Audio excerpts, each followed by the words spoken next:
back, folks. Another edition of the Michigan football film study focused on the offense with Al Borges. And week 4 in the books, Al, we talked about it in the breakdown. This was a growth experience, a growing pains game for J.J. McCarthy, and pretty damn good. If you can go 18 for 26, as I said before, for 220 yards, a couple touchdowns, no turnovers, and call that growing pains, that's a pretty damn good place to be in if you're Oh J.J. God, yeah, I've had quarterbacks go through growing pains, and it cost you games, But his errors, although there were several, they weren't so egregious that they were catastrophic, and that is what was the difference. Was because when he did do things well, he did them real well, and he kept them in the game. He kept the ball moving for the most part, and I think he turned in. Not a great performance, but the expectations have gotten too high, to be honest with you. Mhm. But a good performance and a good enough performance to win. No doubt. And we have way more. I mean, the excitement that I could sense from both you and fans about this game. I mean, you guys were like on cloud 9 about all the plays that you could look at and analyze in this game. And for you, that's in both the pass game and the run game. And so I want to start off because, I mean, so much attention on JJ, understandably so, him being the quarterback. But this was a virtuoso performance by the running game. The running back and Blake Corman, the offensive line together. This was one of the best games we've seen over the last couple of years. Yeah, in my humble opinion, it was the best game this year they played to date. Right. When you consider the opponent, too, because I don't believe the first 3 games the opponent was as near as formidable as Maryland. And the offensive line, I think, took charge of the game, and not just from a running perspective, which they certainly did, but the pass protection looked at times like a 7-on-7 drill. I mean, he was standing them back there with a great opportunity to go through his progressions, see receivers, and didn't really take. I took a few hits, but he didn't take a lot of hits when you consider he threw 26 passes. I think they were the heroes of the game. Them and Blake. Blake was the hero, I think, from a running perspective, making some good plays into great plays, and the offensive line affording him the opportunity to do it. So I think that was huge, and it kept them in balance. And I think they're best when they're balanced, and their balance was a big factor in winning this game. So the first play I'm going to bring up is a counter duo. We talk duo a lot. It's a great play to go back over to give people a refresher course, and a great play to analyze because it's a wrinkle, a counter step added to the duo, which I'm sure you'd seen before in your experience as a coach and play caller. I hadn't, and it's an impressive wrinkle to add to this play, Al. So I'll bring it up now. We can go through with telestration. Yep. I thought this was a very cool addition to their run game, and very little had to change in terms of the big guys up front. All right, this is a counter duo from 13 personnel. 13 personnel, again, as a reminder, is 3 tight ends and 1 back with 1 wide receiver in the game. Okay. The nice thing about this duo is it starts one way but goes the other way, which their base duo does not do. Okay, offensive line, like any duo, they're going to turn back. The left tackle is going to block the stand-up to his left, and hopefully not stepping so wide that he gets beat inside, because he's not really assuming much help from that left guard. The left guard and the center are going to double that 3 technique, the guy who's outside the guard up to the middle linebacker, okay? The right guard is going to step with his inside foot and try and cave down that nose guard, okay? The right tackle and the tight end are going to step and double team that stand-up to that near linebacker. And the wingman is going to block down on that stand-up, trying to cave him down, okay?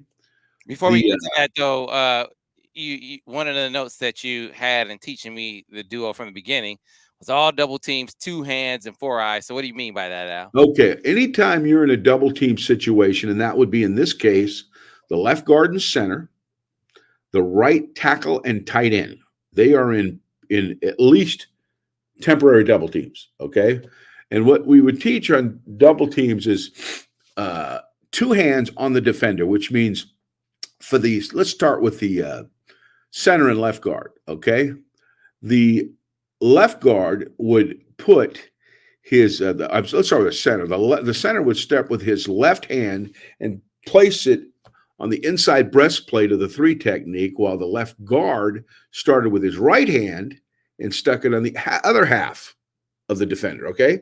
So both the blockers take half the defender with 2 hands and the other hand free. Now, why do we want to keep the other hand free? Because if the other hand gets into the block too much, the blocker will get turned, hence will not be able to get up to the second level to the linebacker.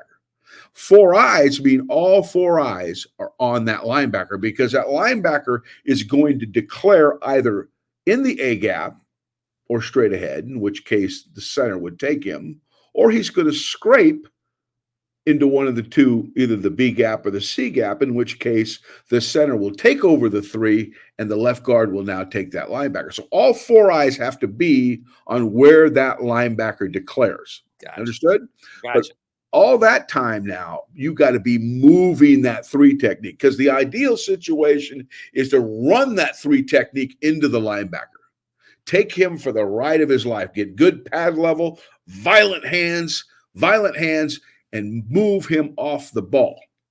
The same thing's happening over here, hopefully, with the tight end and the tackle. They're going to have 2 hands and 4 eyes, 2 hands on the down guy and 4 eyes on the linebacker, knowing they're not sure where he's going. Right. Okay. Now take it one step further, okay? The counter duo is usually going to mean that the Mike linebacker is not going to scrape right away, because he's going to originally think the ball's going the other way. So now that means you can double team the hell out of that dude, knowing that unless there's a slant or something, that linebacker is probably going to declare in that B gap. Gotcha. You understand? Right. So you got the 2 hands and 4 eyes out of the way. Now you're talking about the wing.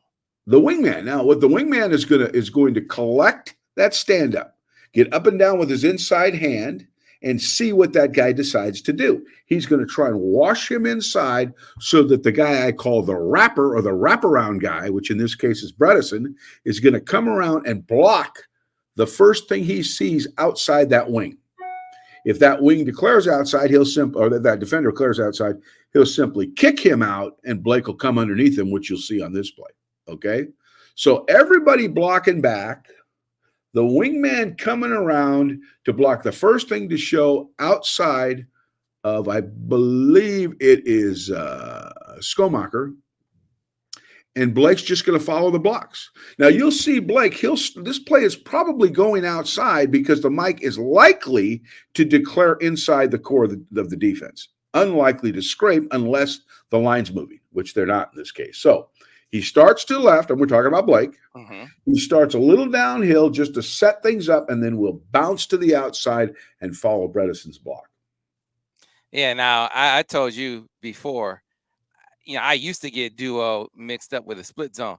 Really get it mixed up with this counter step, because he's taking a step toward the blocking. I'm like, oh man, it's split zone. It wasn't a split zone. No. This was purely designed to go to the wing side, and probably outside. Although there are some instances where that Mike could declare wide, and Blake could put his foot in the ground, come underneath the defense. But more likely it's going to hit where you see it hitting, right there. That's a nice job by Bredesen kicking out the widest. Good job by Corum making the first unblocked miss. And this is just a very pretty play. Yeah, I'll let the folks see it full screen.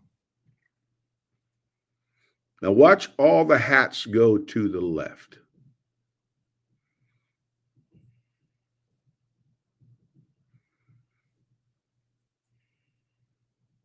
Everything starts left, okay, but the back comes back right and follows the wrapper. In this case, it's Bredesen.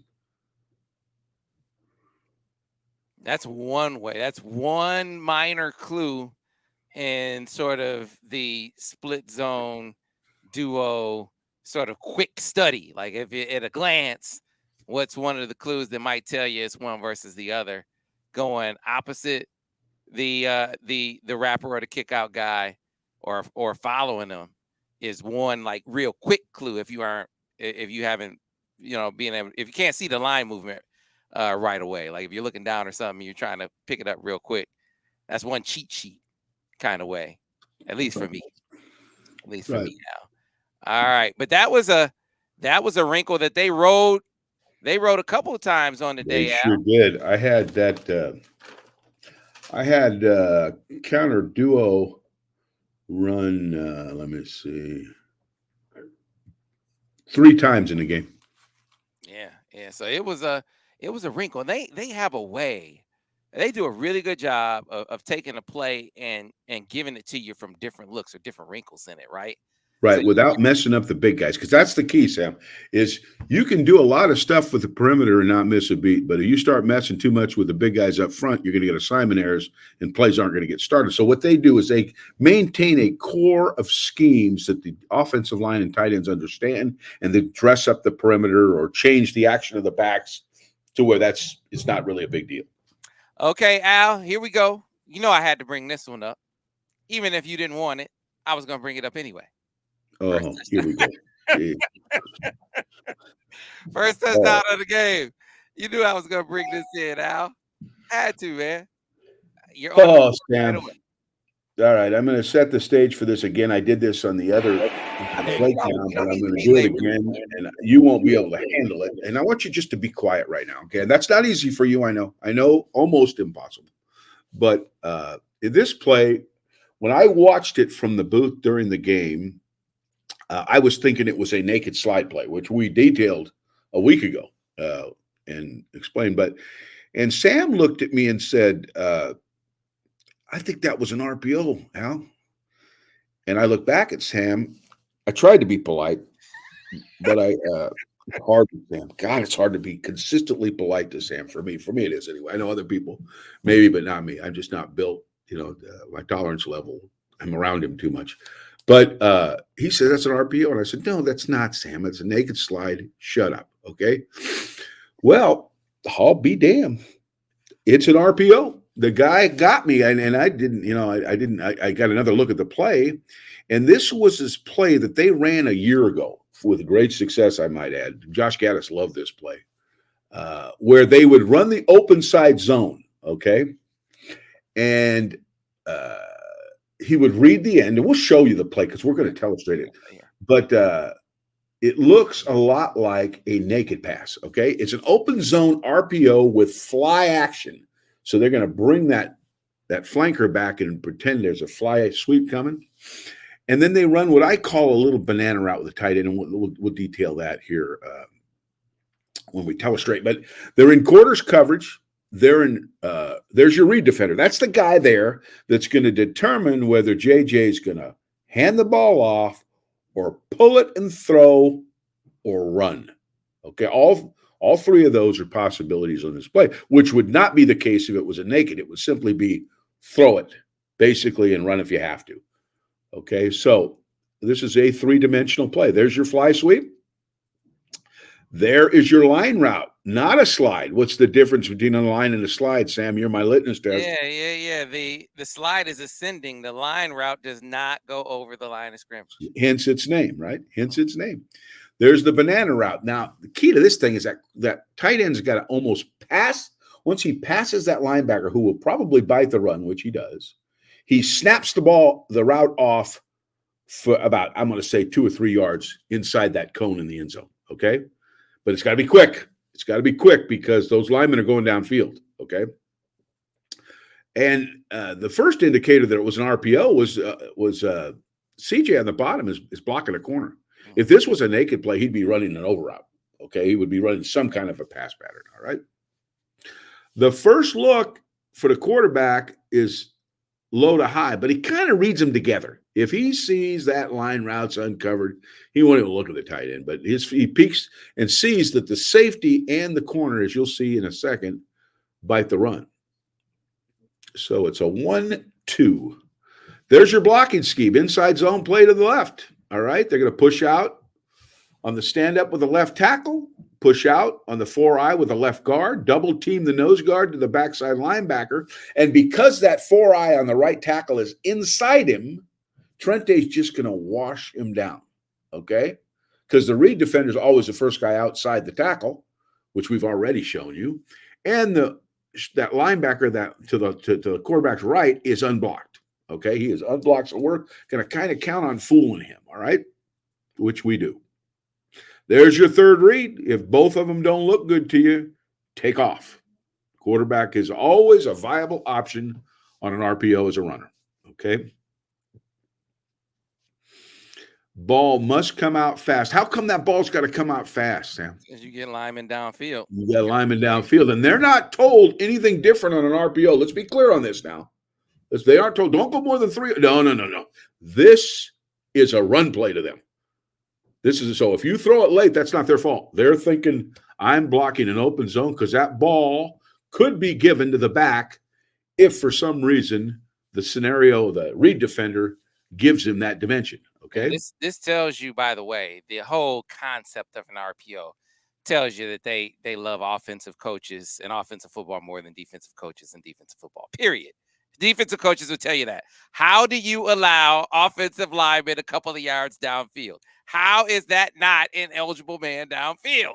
He is blocking past the line of scrimmage, and you are throwing the football. This is ineligible. This is the very nature of an eligible man downfield. Is it not, offensive coach Al Borges? You're going to You say would that's never get away with this when I started coaching offensive football back in 1986. If there was a lineman downfield on a pass play, a flag came flying. But somehow, some way, somebody did a hell of a job a few years back of saying, you know what? Give us a little leeway at 2 or 3 yards, okay? And somebody bought it.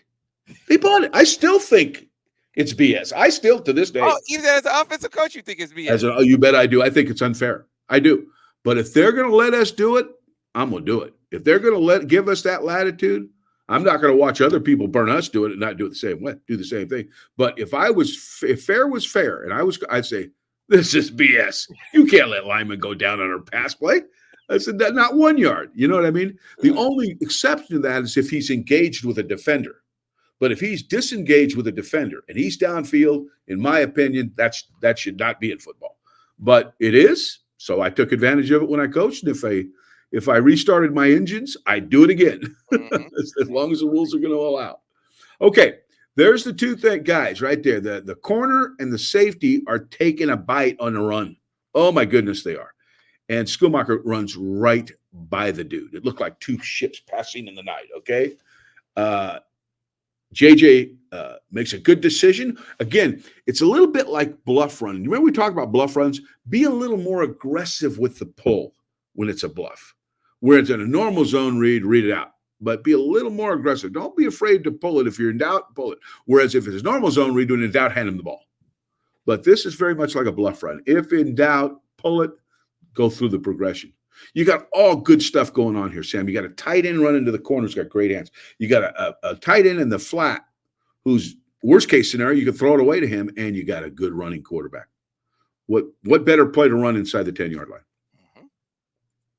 Oops. So I'm going to show it all full screen so people can see it.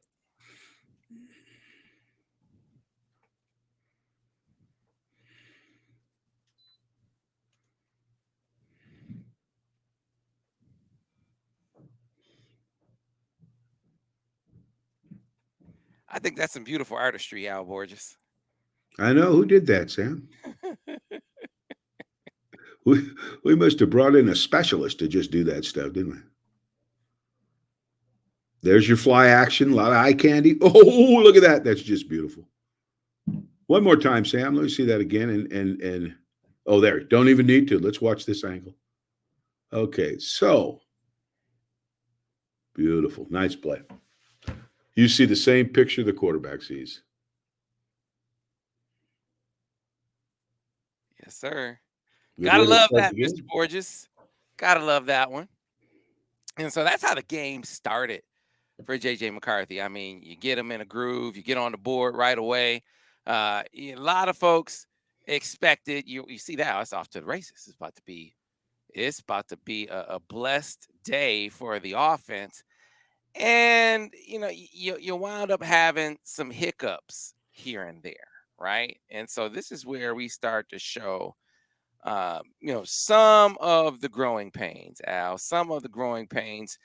And I think from a technique standpoint, Devin sort of talked about that and focused on that a lot. So we won't focus on that as much as um, what JJ talked about, trying to do a little too much at times. Now, Mhm. I'm gonna show you a play that I thought was a blessing at the moment because it shows you his athletic ability, but then it's a curse because you feel like, hey, maybe, man, I could do this all the time, right? So this is the blessing. Take This is the negative one that plays and here. JJ McCarthy in all of his glory. Al Weintraub. Mhm. I about to call you Al Borges. Yeah. He man, gee, this turns into a circus unnecessarily. And he runs for a first down, and everybody will say, "Oh, you got to let him play." Well, I'll let him play, but let's play within the realm of the offense, okay? Okay, so I'm gonna He's give got you. a gr- Let me give you the novice. So the novice in me is my only problem with this play is he didn't run out of bounds. This is a Yeah, young fella making a play, Coach. that's You need to coach that's now. part You of it. don't But like it. that wouldn't be the first thing I coached, okay? But that is part of it. I would like to see him run out of bounds, but uh, again, on the dropbacks, when you have that kind of protection, you got to push the pocket. If this ball was a scramble, this should have been a scramble through the middle of the defense, which would have afforded him the opportunity to see if coverage fell off and he might be able to spit a ball out for a big play. And if he doesn't, he can still run. You can see he has a beautiful passing pocket. It doesn't get any better than that. And you can't see this because it's, well, the all 22 will show that. But if he'll push or climb or get in a fight, Roman is, you can see this actually. Mhm. Roman is wide open. The Y is hooking, the slot is hooking, and Corum is checking down. Now, the tight end is covered, but uh, Roman is not. Now, I think initially JJ thought he had a single coverage matchup on X, so his wings went left. But as soon as that looked ugly, get in a fight and find somebody else. If you don't like it, then take off and run. But the passing pocket just doesn't get any better than that. I mean, there's just no sense in spinning around and doing all this stuff, the backyard football stuff. You That's this fun for the fans. this If you're this watching, that's fun to watch. And he ran for a first down. Somebody goes, "You're going to grade him down because he ran." You're damn right. I'm going to grade him down because it's really didn't have to happen. so this defender though that's a few yards behind Roman. You don't think he could make a play on that? You don't think that No, makes it? no, not as long as the separation of the ball comes out. If he pushes the pocket now and sees it, no. As he moves more, yes, he's going to close the throw. But he's still 2 yards from Roman. If that ball comes out in a timely fashion with this kid's arm, he don't have a snowball's chance in hell. You can see their separation. Well, there's not now, but again, push the pocket, keep your feet moving, keep your eyes down the field, and the throw will beat him. This is God-given ability saying, "Hey, I might miss something with my eyes, but I can make it But up I with my make feet." up with my feet. Yeah, no, and I like that part of his play. But I felt in this game, JJ was hearing a lot of the noise about how well he was doing, and he felt obligated to make some plays, I think, that were probably ill advised. But you Well, can see how nice that pocket is. Really, truth be told, he probably could have run for the first down here up the middle, you know. yeah, he But said after the game, that there are some plays that he would like to have back that he knows mhm, that, you can't always do the kinds of things that he did on that play. right. And there's a vivid example of that in this game, and almost got into trouble, Al, but wound up fortunately avoiding the turnover here. Oh, here we go. Small. Oh, jeez. Yeah, this is you got to put a tent around this circus. Um, again, the issue here now, and this show's late, but there's a little bit of pressure in the middle of the pocket, but he spun out. Oh my goodness, he's doing all You kinds had of a crazy. quarterback that was spin out like that? Nah, not in the middle of the pocket. Okay. That- You've never had number 7/12/98 yeah, no, not in that do that? situation. When spin moves happen is usually when the edge gets beat and you got to move now. You don't take a hitch and spin and all this. So my point here is if he'll just stay in profile, he'll get a check down to Corum. This is covered pretty well. Freeze that if you would for a second, Sam. If you could see the all 22, you'd know what I'm saying. This is what I call a spray post, where The tight end is trying to take the free safety out. The tight end in the bottom is going to spray release, which means he's going to release wide and then run a post underneath that corner. And then the X is going to shallow cross as a check down. Well, they covered all that. That didn't look good to me, okay, when I looked at the all 22. But Corum's check down, I think Corum's trying to chip the guy. Corum's check down is not covered. And the problem is he's never going to get to Corum's check down doing what he's doing. He squares up to the defense. See, now that is the worst position to throw a football in you could be, okay?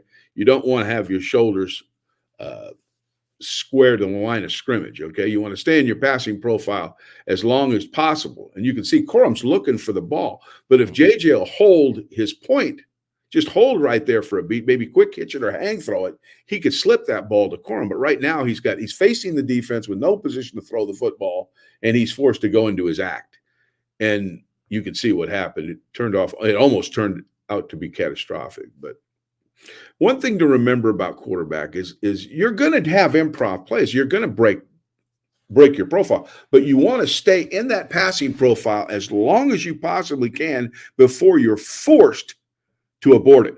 Because as soon as you break that profile, you limit your options on how you get the ball off. The ball becomes more and more difficult to get off. So stay in that profile, try to keep your feet moving, keep your eyes down the field, and then when everything shuts down, don't go into your act. Growth experience. Yes, absolutely. Growth experience for the young fella. No turnover, coach. Got a first down earlier. And look, I gave you some other great plays on the day.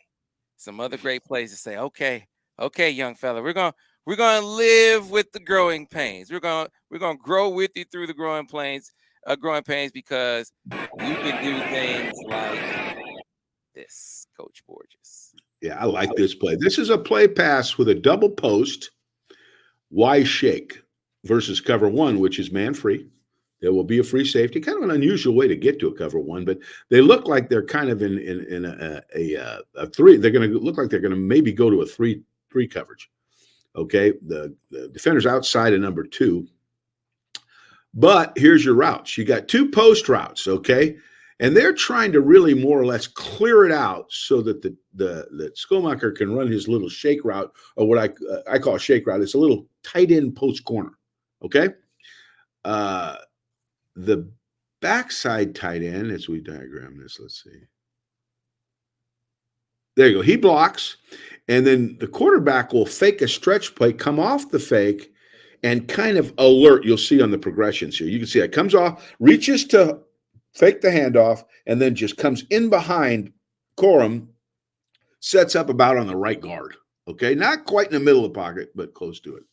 You got an alert. You're going to see if they bite it, kind of like on the dagger, Sam. Remember that? Mm-hmm. If somebody comes flying up, hell, you may throw the ball to the slot for a touchdown like we saw a couple weeks ago. The other phase is you got another post. So if for some reason one does and the other doesn't, if the one guy doesn't bite and the other guy does, you may get a post on the X receiver. So they're both kind of alerts, if the truth be told. But I put one because it's natural for the progression, okay? But the guy he really wants to get the ball to is a tight end. Those two are clearing that corner out, clearing those two DBs out so he can run that post corner, in this instance, on the strong safety, or on a free safety, I believe. He puts a little inside move, breaks across his face. There's your reactions. Usually the corner chases a post. The other corner, who is over with slot, I believe, so that's the slot, chases the other post, and then the safety comes down to cover Schoonmaker. The backside safety runs to middle third to protect the post. Both linebackers are locked on the tight end and the back. You can see those little dots. So this is cover one, okay? Mm-hmm. And there's where the ball's going. Now, this was just a beautiful throw. This ball is placed so well. Now, every family has a bastard, and in this family, I have been talking ad nauseum about throwing the ball so it can be advanced, where half your yardage comes through run after catch, right, Sam? We've talked a lot about that. You have. Yep, I beat that up. Well, like I say, always is a long time, never is even longer. So once in a while, you have to throw a pass that will not be advanced, yet the only way you can throw it and complete it is to throw it so it won't be advanced. This is one of those things, okay? He places this ball about the only place he could, but it was not going to be an advanceable ball. That is still, that's not a good throw. That's an excellent throw. You can see, look at the location. If he throws that ball a little high and tries to make it too, the guy has a chance to strip it because the coverage is tight. But because of his location, he gives the DB virtually no chance to play through the receiver and break the pass up. I thought this might have been the best throw of the game here because the coverage is fairly tight. All right, so give it to you full screen so you can see it develop. It wasn't good. Devin was goo gaga over this throw. Well, I am too. I thought this was a great play. Just a great play. Great location. And what makes it so good is the coverage is good, And when you can put that ball in there, these are NFL throws, Sam, because a lot of your NFL throws are tight because the coverage is so good in that league. Okay. It's so good. So there's only one place to put it. He put it there. No doubt. Can't teach that, coach. That's hard. Well, you can teach it and you can take credit for it, but you'll be full of crap. He's got a feel for it, You can guide him, tell him what to do, tell him how to time it, but he's got to have a knack for passing if he's going to be a great quarterback. Yeah, I'm not sure you can teach. Yeah, that was outstanding. So, one of the another one that you really talked about. So I'm gonna bring this up with telestration now. Yeah, I like this play. It's another. I haven't seen him run this. This is new, but it's kind of cool. They ran it twice in the game. Okay, the first time they ran this play, they threw the ball to the X receiver. JJ threw the ball to the X receiver, the guy in the top, on a quick out and missed him. It was probably his worst throw of the game. Okay, he missed him. He doesn't very often miss pitch and catch throws. It was just he got his hands on it, but it wasn't a very good pass. Okay, this time they're taking the receiver. They're taking that quick out of the equation. Okay, let's go through how it works. Okay, dash right X Okie. Okay, he's got a quick out, but he's not going to run a quick out if that guy's up and bump and run. Sam, he's not going to do that. He's going to abort or convert that route and take off on a fade. Now, JJ's got to decide, is that a good matchup? Is that doable? But he's thinking, oh, man, that safety looks like he might be over the top of that from that position. I'm gonna forget about that. That's got to be a premium look, a perfect look, 1 versus 1. There's a premium look. If it's premium, I'll throw it. But if it ain't premium, I'm going back to the other side. What's the other side? The other side is a dash. Dash meaning he's going to roll off of a drop. Okay, he's going to start on the drop to see the quick out and then start to roll to the right where there's a flood. This flood, the outside receiver is clearing out the deep third, more or less a decoy. It's unlikely to get the ball off a pocket movement. The number 2 receiver is running his corner route or his sail, so to speak, his sail route, pushing up 10, 12 yards, setting the angle at 45 degrees to about 22, 25 yards, depending. And again, if the guy's real tight, he may have to flatten it a little bit and the quarterback throw him open. There's a lot of components to it, but that's what you got over there. And they got Blake coming from the other side of the formation into the flat to be the check down if he doesn't like that sail. So again, you got a 3-level flood with a premium look built into the backside if it's just a gimme on the pre-snap, which it isn't, okay? Now, the way they covered this is they ran a coverage we call 4 poach. Poach means the backside safety is going to key the tight end and take him if he runs vertically up the field. He doesn't. He blocks. So that basically frees up the backside safety. The safety doing that when he made the poach call told the corner he had that guy one-on-one. I can't help you, okay? The other side is basically playing cover 4. They're backing up and playing a quarter of the field. The apex defender has got the flat, but he can't get there in time for the sail. And the other guy's got hook to curl. The line is all turning back to the left with the protection, as is the tight end. So they all have one gap to their left. JJ again sets to see the Okie and then takes off on the dash and reads out the flood. Zone cover. Honeford will just try and pin that guy. Pin him. You let him get outside. There you go. And there's the flood. Beautiful sail route. The thing I liked about this, watch the really nice mechanics on the sprint. We tell the quarterback on the sprint passes, get your hips and shoulders downhill. Get your hips and shoulders downhill. Keep all the inertia going to the target. Throw the punch with the front arm and drive the throw straight, moving straight towards the target. Okay. Look at how well done that is. You don't want anything falling off the target because it'll guide the ball. Okay. You want everything moving toward your target area, and he does just a wonderful job of that on this play. Yeah. Again, man, you see different conversions on play. They do similar wrinkles or adjustments in the run game. And so one of the wrinkles that they threw in their one back power, Al, was to pull the tackle, right? Yeah, it's cool. Yeah, this was new too. This was just good game planning. I say what you want. This is good game planning. And Sharon Moore is just doing, I think, an incredible job of really, really spearheading their run game. I mean, I'm sure, the point man, and they seem to come up with something a little different every week to help accommodate better angles to block. Okay, this is the punch play. Basically, we talked about the punch play last week, which is the one back power. And on most one back power, Sam, who pulls? Guard. The guard, right? The guard pulls. And the scheme is what we call a gap scheme, where everybody blocks one gap inside for the most part. And on a power scheme, the guard pulls. Well, what they do here is a little different because they're facing a 3-4 defense, and they want to make sure they get that backside linebacker. And we're going to show you when we telestrate it. Instead of pulling the guard, they're going to pull the tackle and allow the guard to push out on the 4-eye. Okay, watch. See, the right guard is basically going to fill for that pulling tackle, okay, instead of pull himself.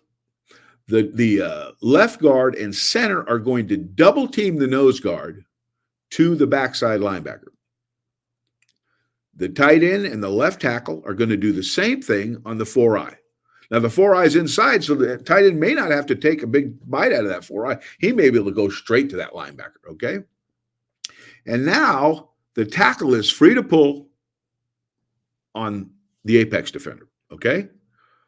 Roman is going to block the guy that walked out on him. CJ is going to go stock that corner. And now, if you want to, and I'm not sure, they may have been doing that in this play, you can actually read the edge now. You can read the edge. If somebody was to close and chase that power, he could pull the ball. Now, I don't really think they're doing that here, but you could do that with the tackle pulling, okay? Blake's going to take the football and start downhill. Different people aim the back different depending on how they want to run the power. We used to run it, start him tight and bounce him wide. Some guys take it a little wider with the backs offset. I'm not sure exactly what they're telling him, but just know this. He's going to basically follow that tackle, okay? And in this case, the tackle's going to wrap around, block the stand-up, and it's just a pretty play. You see how great those angles are, though, when they do it this way. You know, the alternative, Sam, just so you know, the alternative, if you could go back to that view, now you can see the run there. The alternative is to block the center back on the 4-eye and block the left guard down and pull the guard, okay? And now double team to the front side linebacker. But in that case, who has the backside linebacker? You see what I'm saying? So this is better because now you can cap them all. You know, you can get everybody pretty much blocked. And that's not one of his better runs. Yeah, that's the only square shot they got on them all day. Yeah, he didn't run. That's not. He'll tell you. Okay, he's probably not very happy with that run, but that's well blocked play. Yeah, only square shot they got on Blake. The whole that doesn't happen much. Yeah, take a picture of that and frame it in the Maryland locker room because that just doesn't happen much. You're exactly right. Because he was in a zone. He was in an absolute zone in this game, Al. Let's bring up another pass. Dino slot crash. Al. Mm-hmm. Dino slot Like he's crash. carried Oh, I that. like this. You know, I watched this, and I again, I'm projecting here a little bit, just FYI. Okay, I think this is Dino post, but I'm not betting $1,000,000 on it. Okay, but it is double post in some way, shape, or form. Okay, this was a touchdown pass. I thought it was a really, really good touchdown pass because of the quarterback's awareness of the matchups. Okay, now this is a shot for the end zone. We're trying to score. We're on the 20-yard line, and we are going to throw touchdown or check down. Okay. Now, in this case, they're going to be in cover one. Can you do the title, Sam? Yes, I can. Yes, I can. Yeah, this is Dino slot crash, okay, or double post slot cash. Dino means double move, which means a corner post is run by CJ. The second man inside, who I think is Ronnie Bell, is going to run a post. And then Roman is going to run that crash route. I call it a crash route. I don't know what the hell they call it, but it's a crash route, crossing the hash and almost like a stair, where he's going to kind of clear the far third. So if it's zone, he takes the corner out. He's never going to get the ball. Okay.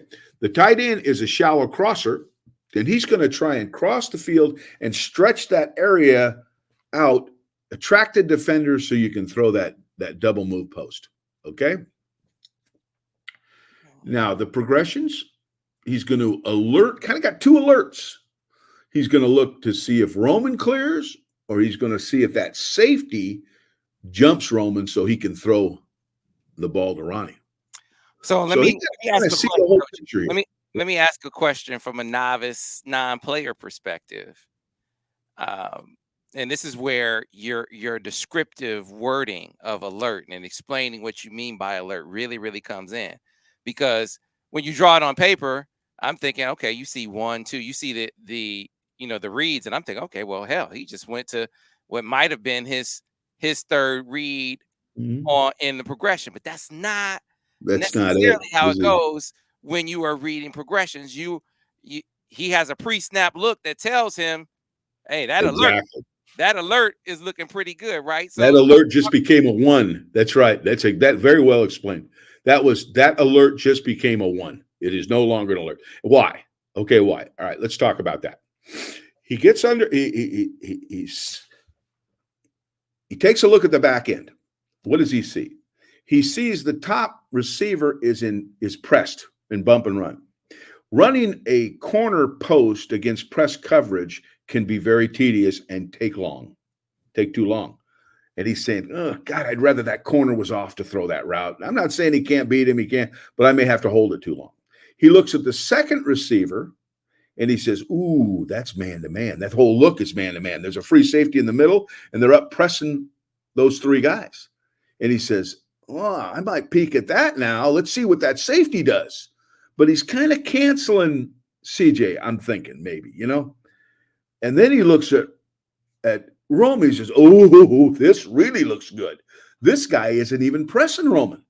He's off Roman, and on a pre-snap, he almost looks like he's outside Roman. Well, yeah, there goes those big saucer eyes. He's going, the hell with the Dino post. I'll take a quick peek to Ronnie, but I'm thinking Roman's got a matchup, and he's got the whole damn field to run the play.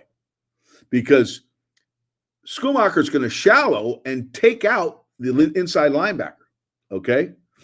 On this play, as you'll see here, as you move on to the telestration, the corner creeps up and blitzes, but Corum sees it and picks him up. The linebacker covers Schumacher. The remaining linebacker covers Blake, who's not coming out because he's blitzing, but there is lots of green turf to the quarterback's left with a fast receiver running a deep crossing route on a fool who is playing him outside. So let me let that. If you're Maryland, this is a recipe for disaster, okay? And you can see how easy he makes this play look. There are your reactions by the defense. Those are the people that chased him. Those are the people that covered. Here comes the corner. Don't underestimate. There's Blake. One step, bam, ball's out. See, you said he might peek at I don't think he ever peeked at Ryan. He probably didn't.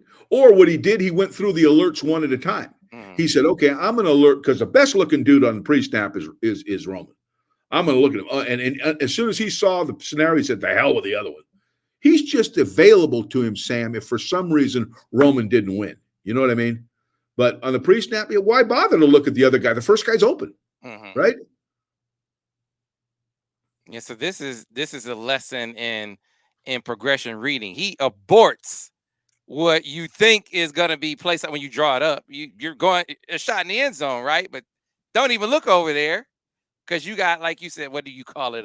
This is your premium look, whatever you want to Premium, call it. well, he's got single coverage. I mean, he's got what he wants. That's all that really matters. But it's knowing your matchups, knowing the coverage, understanding, where people are going to be and when the ball's got to come out. And that's another thing too. As you look at the end zone shot of it, the ball came off a one hitch step. The ball was out quick. There were not going to be any protection issues. Even if somebody kind of missed somebody, he still was going to get out in a timely fashion I that think wasn't I going to think make that was him just rush the that was throw. just encouraging. He was on it, Al. He was Yeah, on he it. was on There that was point. no He was. hesitation. He knew the coverage. He knew what the opening was going to be. He knew his matchup, and boom, he was right there on it. Well, what it is, it's a prime example of how you can prioritize an alert. An alert can become a number one depending on the coverage. Okay, now I got to give this a chance. This is no longer a peak. If it was zone defense, it would now be a pure alert. Okay, and would unlikely to be thrown. Yeah, that was a real. I mean, again, you're looking for things to be encouraged by or about. That was definitely one. Now there was a lot of discussion during the game on social media. Look, so let me say this, because you aren't on social media, Al.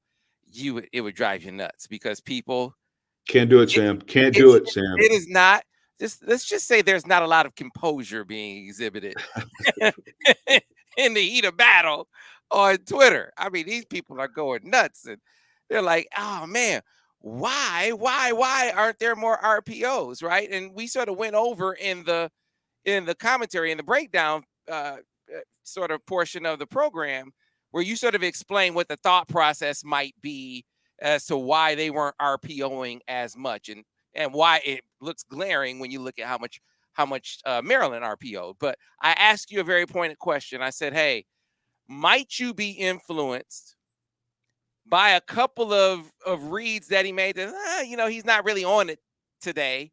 Might that discourage you from calling more?" I don't know that. I'm not saying that I know that that was the case here. I'm just asking you Mhm. from the perspective of a play caller. Might that influence you? Yeah, and I told you it could. It very well could. What a year ago, they really scaled down the RPO package because they didn't want to put as much on the quarterback.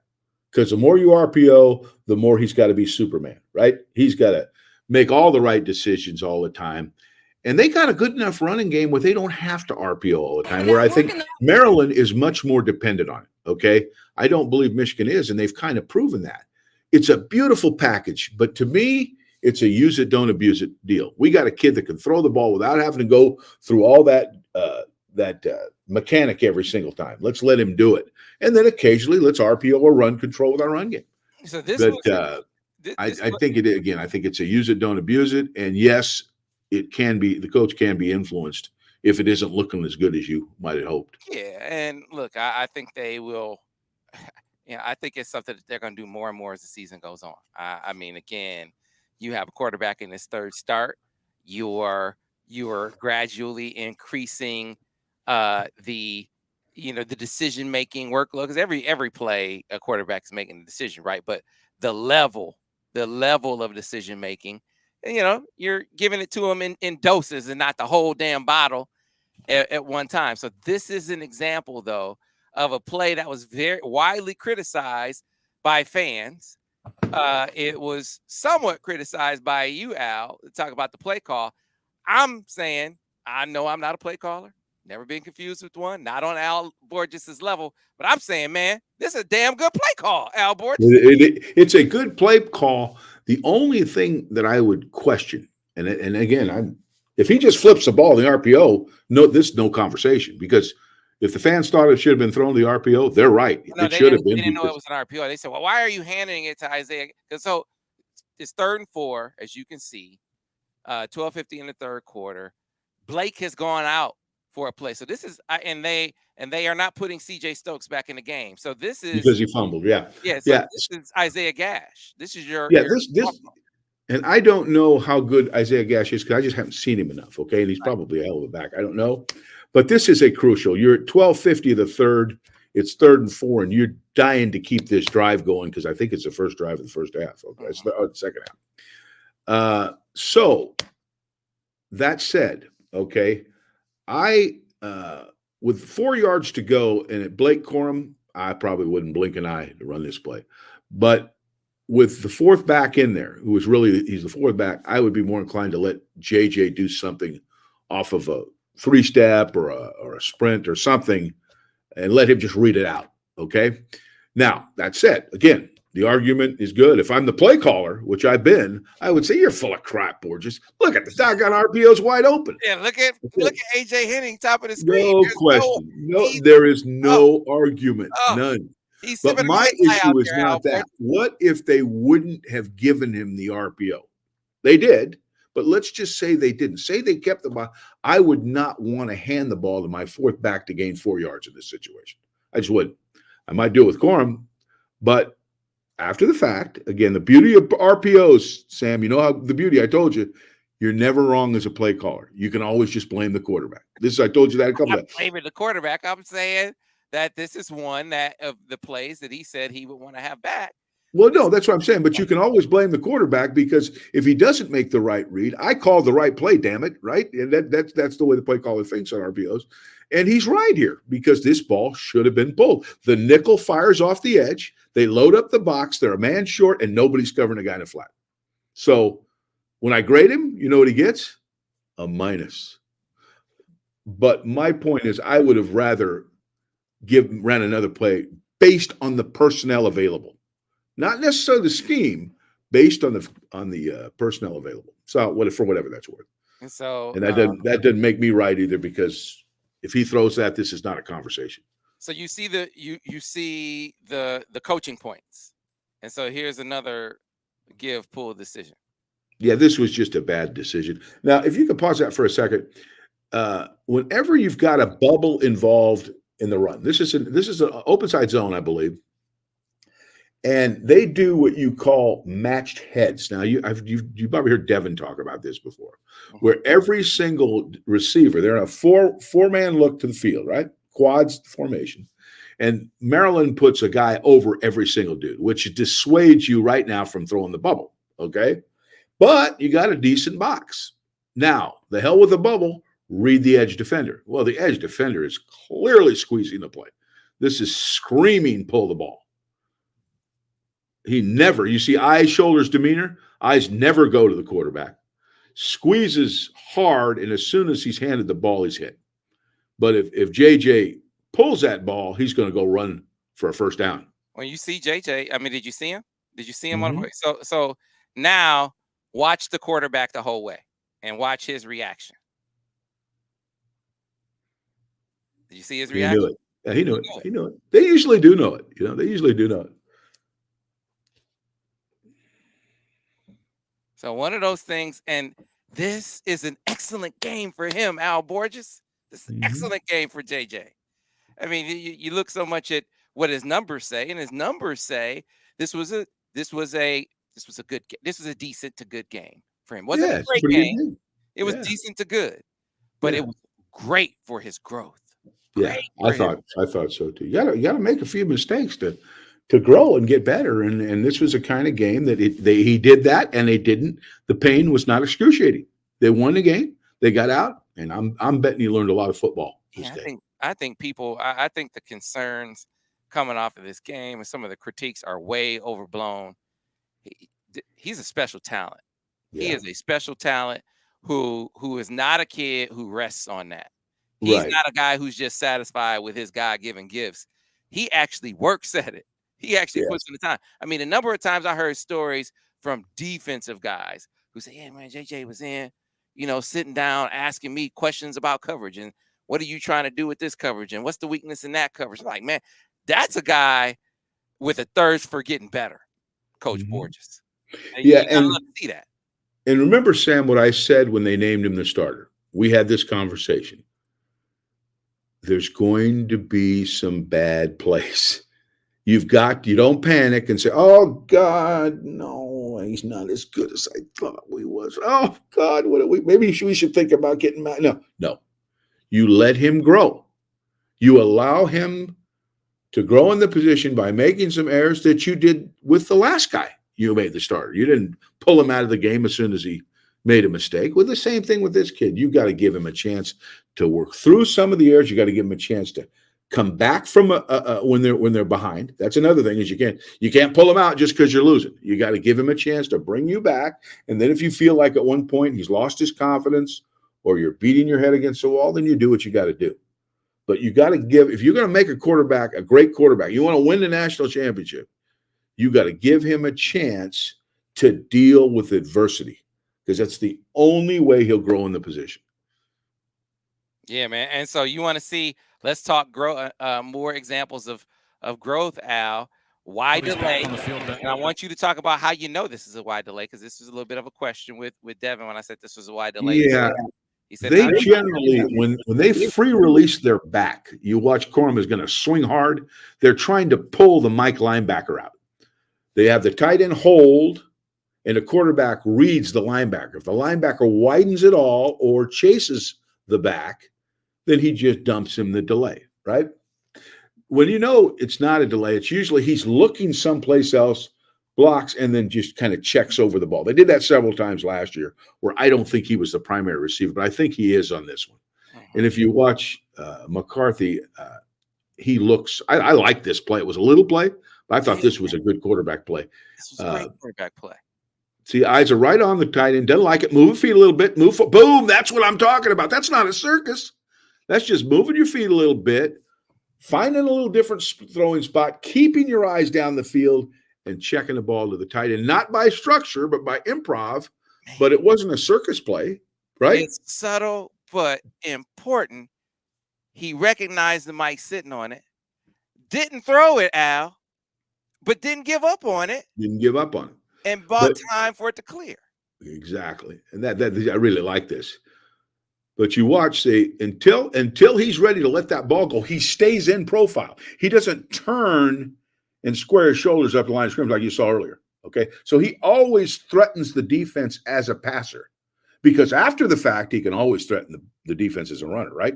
As long as he continues to push the pocket, stay in that passing profile. If you feel you got to escape, he skips out of there a little bit just to get away, but is always in position to release the ball. Yeah, man, you gotta. And here's another one. Here's more growth. I mean, this had to really excite you. I'm surprised this wasn't the most exciting play of the game for Al Borges because it spoke to how good the key really is. Okay. For anybody who's followed us the last couple of weeks, this kid can be coached. Okay. This is Z-sit looky. Okay. We had a long discussion on this play a couple of weeks ago on why he threw the backside looky against a one high defense. And I said, that's crazy. And I still say this is the one that Ronnie dropped versus UConn. He dropped it versus UConn where, he sees the linebacker, freezes him with a look and throws it on Ronnie's hip a little behind him because he knew he had to squeeze it where he put it. So the linebacker couldn't make a play on the ball. Devin said, hey, he could do that because he has the arm. Al said, that's not how you're supposed to run this play. Well, why do something hard when you can do something easy? That's my question. You got an easy sit route to the field. You're trying to squeeze in a slant when they're double covering them. And you got to, as you can see, there's a gimme on the sit to the field. This is what should have happened last time. All right, well, let's just talk about this. All right, now, on the pre-snap, it's a split safety defense, right? So now you're thinking, I may throw that looky.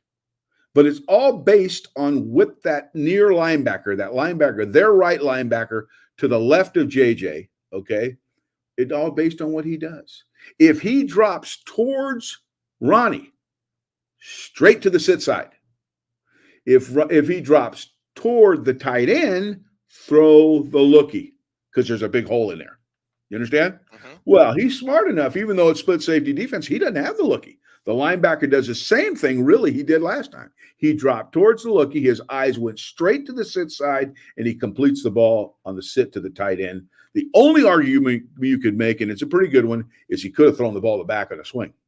But that said, that is basically correct. That's how you read the play. Right. Number one's open, throw it to number one, right? Throw it to number one. There's your completion. Easy completion, gain of 9 yards. Great play. How about first down, coach? So I'll take that too. All right, 10 yards. And all the better, Sam. Yeah. All right, but you can see. He could have thrown it to Blake. But I'm not sure this shows the end zone or not. I don't know. I don't know, Al. We need to look at the wings. Did the wings go and stare at the backside linebacker on the snap of the ball? Not, Al. They did not go and stare at the backside linebacker. No, the wings stayed straight down the middle of the field. The key was and from what you see, the safeties are split, and the linebacker drops weak right to the sit side. I use you as the key, right? That's it, Sam. I mean, you can get 95% and get an A, okay? But you need a key to find that out. You definitely get last call with me, Al. There's no question about it. My only gripe ever is I'm not a fan of making perfect be the enemy of the good. Like, hey man, dude made play, coach. Yeah, that's always the argument. The argument is always, you got to let him play. You got to let him play. I said, yeah, well, I got to let him play, but I got to coach him too. Because as soon as he does one of those crazy things that throws a pick or fumbles the ball, you know who you're going to blame? You're going to blame him, and you're going to fire me. Okay, so he's going to be back there next year with a new coach. So I'm going to try and coach him the best I can so I can stay in my office one more year. All right. So, Al, I mean, we have more plays that we could do, but I think we gave people a broad enough breakdown of what. No, we got to show Blake. We got to show a couple Blake plays real quick. How about the Joe Klatt? The guy had him covered play. How about that one? Yeah. So let's do a couple here because real quick. This won't take long. Yeah, this is an easy one. Everybody blocked down. We need 1 yard. Oh, the hell with your stinking 1 yard. I'm going to take it all. This is simple as playing football. Just a quarterback sneak where you hand the ball back. Everybody tries to close down. He just skips around it all. And man, that's some good stuff. Christmas will be canceled again. That was some good stuff. And then, how about this, Al? Oh, dual kick. Yep, we talked about the possible play calls in this situation. Left hash in a 4-minute drill. You could sprint option, you could naked and slide that back, or since you're kicking their butt on duo plays, run another duo play. And that's what they did. A fifth consecutive duo play. Duo play, kick, and good night. And he takes it to the house. Yeah. That's some special stuff right there. And how about honing for coming off the double team and getting enough of that man and let him get the quarter out? Absolutely. You gotta love it.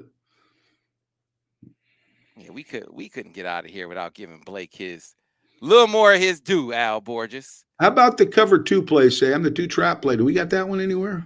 The 2 trap. You know what? We do have the 2 trap play. All right, let's show that one. Because this is the one where Joe Klatt said that he covered him. Yes, that is right. He said that this was great coverage.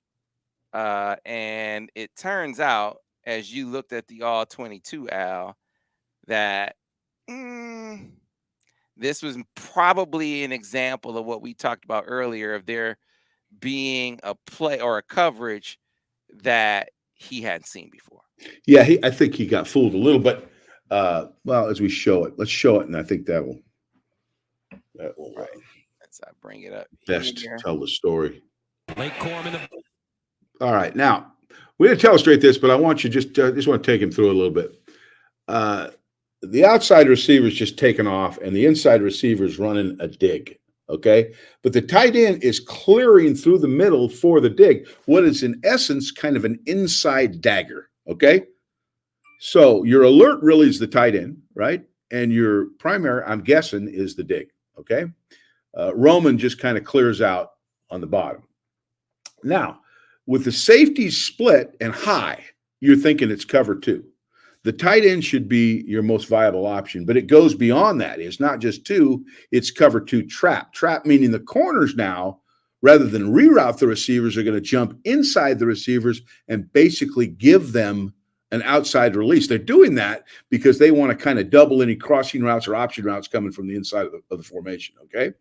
The two safeties are playing half the field, but they're playing really more than half the field because they know there's no reroute from those corners because they're in trap technique. They get really wide. Okay. They blitz the nickel off the edge. He gets picked up, I believe, by Corum. And the two inside linebackers fly out of there. The right linebacker or left to the quarterbacks, for the quarterback's perspective, runs out and does what I call cuts the dig. He takes the dig away. But the other linebacker is responsible for stretching the tight end down the middle with an where the safeties can't protect him, right? The whole middle is open because of trap coverage.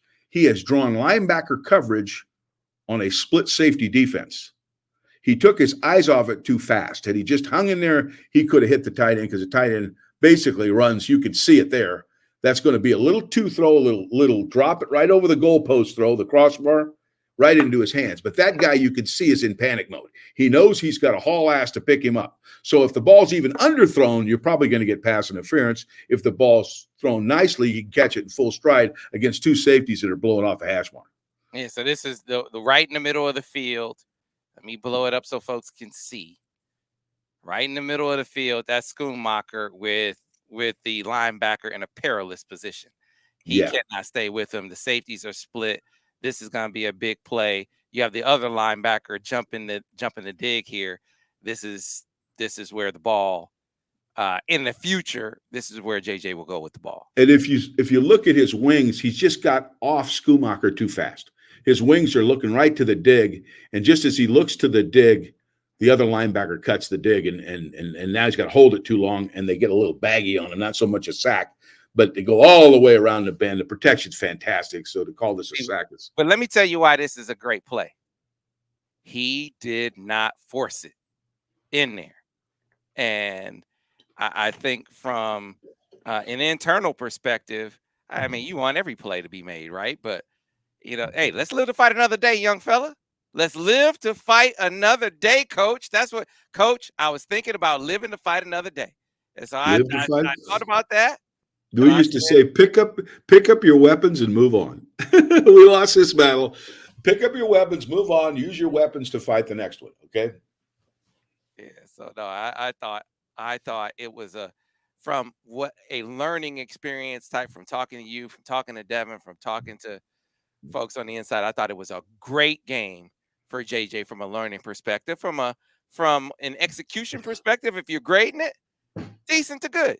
Like, I mean, this notion that he played poorly and all the panic and oh my, told you, and I said, hey, man, young guy. Listen, he made a lot of mature decisions in this game.